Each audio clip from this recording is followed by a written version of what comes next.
Hi, we're back for Charlotte's Web, chapter 19, X, IX, because 10 is X, and then 1X is 9, so 19. We only have 4 chapters left, including this one, so getting pretty close to the end now. We left off, they were at the fair, and they tried to create the name Humble in the web to describe Wilbur.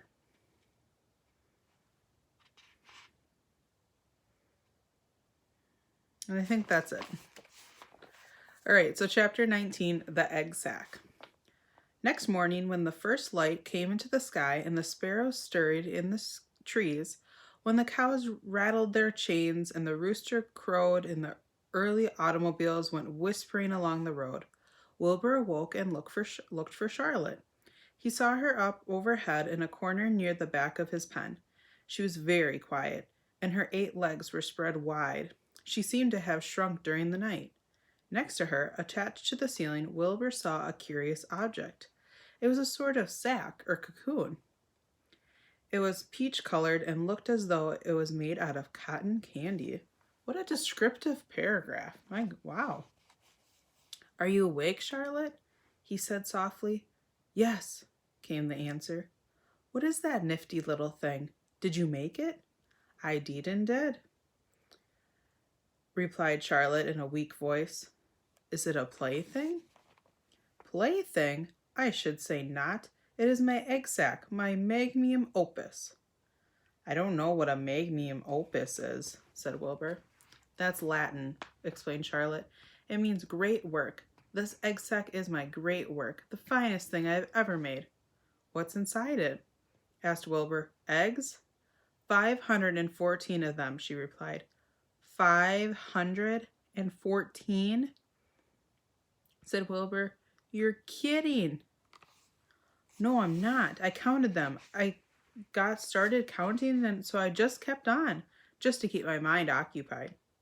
"It's a perfectly beautiful egg sack," said Wilbur, feeling as happy as though he had constructed it himself. "Yes, it is pretty," replied Charlotte, patting the sack with her front 2 legs. "Anyway, I can guarantee that it is strong. It's made out of the toughest material I have. It is also waterproof. The eggs are inside and will be warm and dry."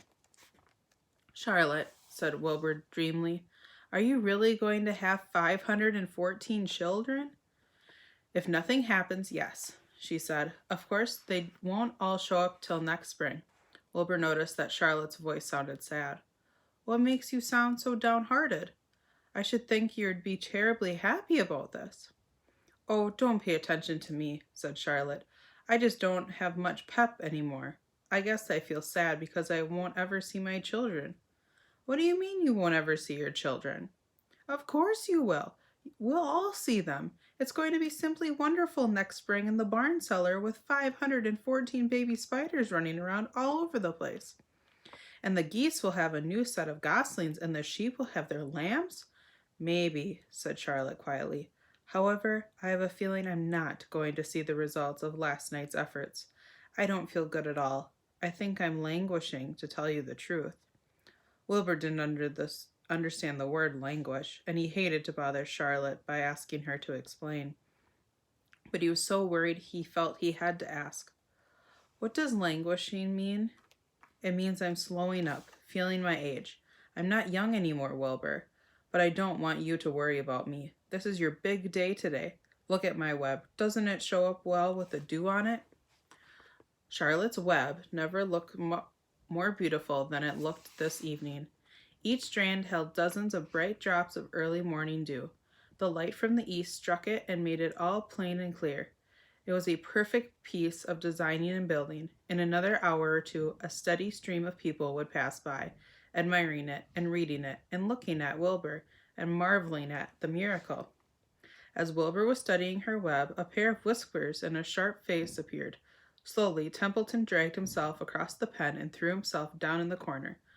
"I'm back," he said in a husky voice. "What a night!"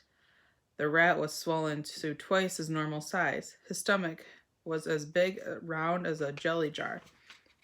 Remember, Templeton was exploring the fairgrounds all night. What a night, he repeated. What feasting and carousing.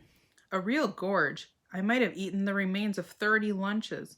Never have I seen leavings and everything well ripened and seasoned with the passage of time and the heat of the day.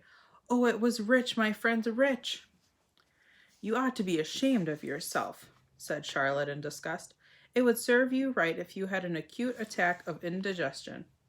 Don't worry about my stomach, snarled Templeton. It can handle anything. And by the way, I've got some bad news. As I came past the pig next door, the one that calls himself Uncle, I noticed a blue tag on the front of his pen. That means he had won first prize. I guess you're licked, Wilbur. You might as well relax. Nobody's going to hang any medal on you. Furthermore, I wouldn't be surprised if Zuckerman changes his mind about you.